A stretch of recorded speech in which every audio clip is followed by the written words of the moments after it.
so-called violent criminals. I wonder in a why, Hamas Hunter. Why? So, why? I just, for the news channel that's so concerned with the left inciting violence, maybe don't show just one Muslim guy when talking about Hamas terrorists, especially because he's not. He's a peaceful Democratic candidate. As someone who isn't a registered Democrat, I'm an independent. The constituency of the No Kings protest are people left, right, and center who are pro-democracy, anti-fascism, and nonviolent. If you fit into those three categories, you're welcome at any No Kings protest, whether you're closer to me in ideology or to our friend former Congressman Joe. Mm-hmm. Joe, on that note, protesters across the country, protest leaders are putting out statements indicating that they are going to be peaceful, that they are going to simultaneously protest this authoritarian regime. That's in their words. We got a statement in real time in the middle of the show from one of the protest leaders in Virginia who's reacting to Governor Glenn Youngkin's moves to activate the Virginia National Guard. This protester ends with, "We won't be intimidated. We won't be silenced. Instead, we look forward to peacefully gathering today with thousands in attendance, speaking truth to power and having our voices heard." For those watching this show across the country who are maybe getting ready to go out and protest themselves, what advice do you have to them in terms of any potential provocation that they might be receiving today, whether they're in a city with National Guard or not?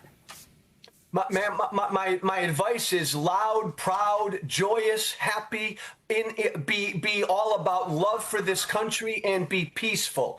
And think about this.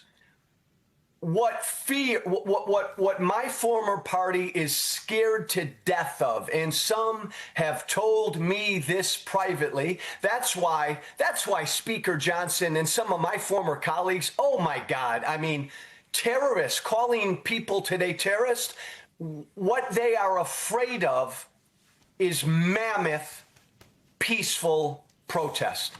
That's what scares the heck out of them. What they want is violence. What they want is division. They don't want millions and millions and millions of Americans, by the way, like Hunter and I, who will be out there, who disagree on probably a bunch of policy, but we're united in defending democracy. Mm-hmm. That's what's bringing everybody out today. And that's what scares them. So my advice is be loud and proud, be a happy warrior today, love for this country. I mean, that's why you believe in No Kings, and remain peaceful, no matter what. Well, right. And to your point, Joe, you're talking about some of the language and rhetoric coming from your former colleagues. Let's just play a little montage of the rhetoric coming from Republicans on the Hill. They call it the No Kings rally. We call it the Hate America rally, because we have all the Marxists collected, all the Antifa people, the BLM remnants. You'll have the pro-Hamas wing of the Democratic Party, and they're going to be out here demonstrating and screaming and wailing. These guys are playing to the most radical, small, and violent base in the country. We call it the Hate America rally because you'll see the hate for America all over this thing when they show up.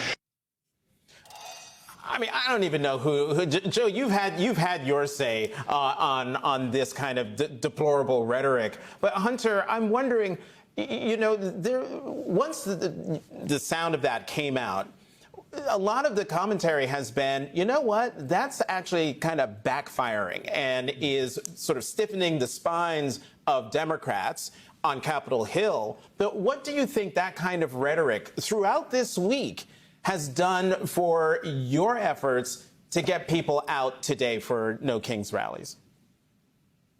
Yeah, I think that it has massively increased turnout. It has strengthened the American people against the kind of rhetoric that Mike Johnson and other members of the House GOP leadership are doing. A, because they're busy making up random lies rather than releasing the Epstein files. But B, more importantly, they're lying to the American people, and the American people can see that. Donald Trump calls Portland war-ravaged, but cut to a live feed of Portland, you see people in inflatable frog costumes, electric slide, right? You don't see violence except for from federal law enforcement, from ICE and DHS, who shoot at priests with rubber bullets. Who are the violent people? The people taking orders directly from Donald Trump, right? But that doesn't mean that we can do the same thing. We have to stay peaceful, not for optical reasons, not because it's simply the right thing to do, but because it plays right into Trump's hands. Because he wants to manufacture a crisis to put this country under martial law. He wants to claim that there's a mass migration and illegal invasion, that there simply isn't one. He wants to claim that there is one and use it to put the country under martial law. And the only word for that is fascist. And that's why we're going to be out there protesting today. And that's why we need to do it peacefully, to show the world and to show our fellow citizens whose side they need to be on when Trump tries to bring that hammer down. I don't know if we have this as a full screen, but our producer put together some kind of Republican and Republican-leaning places where these No Kings events are. Lake Region, Heritage Center in Devils Lake, North Dakota. Mineral Wells Park in Guthrie, Oklahoma. City Sidewalk in Pee Wee Valley, Kentucky. Little Red Schoolhouse in Beloit, Kansas. What we're seeing, Joe, is not just Democrats having issues with this. Hell, not even just independents who lean Democratic having issues with this. These are people that are looking at what they're seeing and saying to themselves, and now they're going to say to the President of the United States, there's nothing more American than us walking around and saying, we don't want a king here. We fought over this. So I want you to speak to a little bit about Republicans, because I know you're a Democrat now, but you still talk to a lot of your Republican colleagues and friends and family members who are probably going to be out there today as well, not because they are cozy with Hakeem Jeffries or Chuck Schumer, but because they don't like the idea of a king or someone overstepping the bounds of the Constitution in this country. That's such a great point. That is such a great point.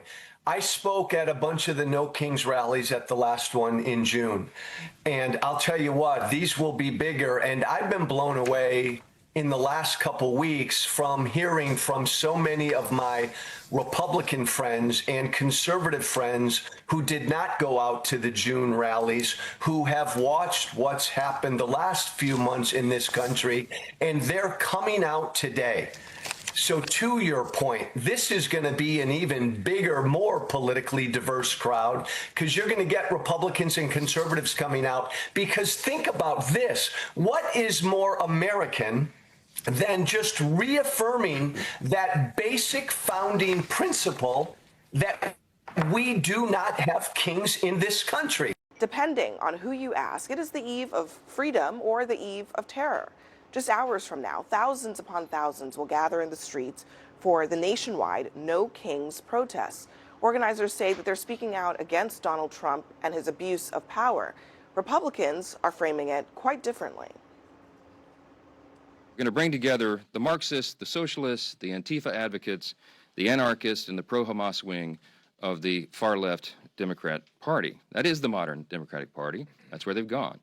And the Hate America rally is the common theme among all those groups. Now, these protests come at an interesting time. The government is still shut down, 3 weeks now. Both sides aren't even talking, and now top Democrats are going after Caroline Leavitt for some extreme accusations that she leveled against the party's base. The Democrat Party's main constituency are made up of Hamas terrorists, illegal aliens, and violent criminals. That is who the Democrat Party is catering to. They don't stand for anything except for catering to their far-left base, which, as I said, includes anti-Semites, includes Hamas terrorists, illegal aliens, and violent criminals who they want to let off freely to roam in American streets. Caroline Leavitt is a complete and total disgrace. She continues to embarrass herself. It gets worse every time she opens her mouth.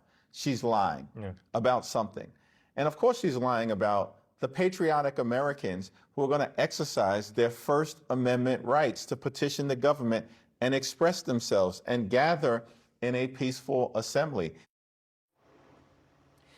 Now, Ashley, I don't know why Republicans are so exercised about this protest tomorrow compared to the last time that it was happening. But could it be the sense that there is more momentum this time around than there was the last time? I mean, what's your sense of how much energy there is and how many people we might see tomorrow? I think there's going to be a million of Americans and people protesting tomorrow to protect our democracy. I think that the reason why Republicans are paying attention now is because the last time the No Kings protest took place, it was on Donald Trump's birthday, and he thought millions of people were going to show up for that, and they didn't, and instead they showed up for protests that day. And so now he's like, maybe I'm not as popular as I think. But for Republicans, what I would argue is that you should want millions of people to go out into the streets. You should want millions of people to be able to peacefully protest, because that is the perfect counterpoint you can say to me when I say I think our democracy is under attack with authoritarian regimes. What you shouldn't do is call us Marxists or socialists, or you can be whatever you want in America. That's the beauty of a democracy. And I swear, I really do. I thought a couple weeks ago we said we were going to take the temperature down. Protesting peacefully in the street is taking the temperature down.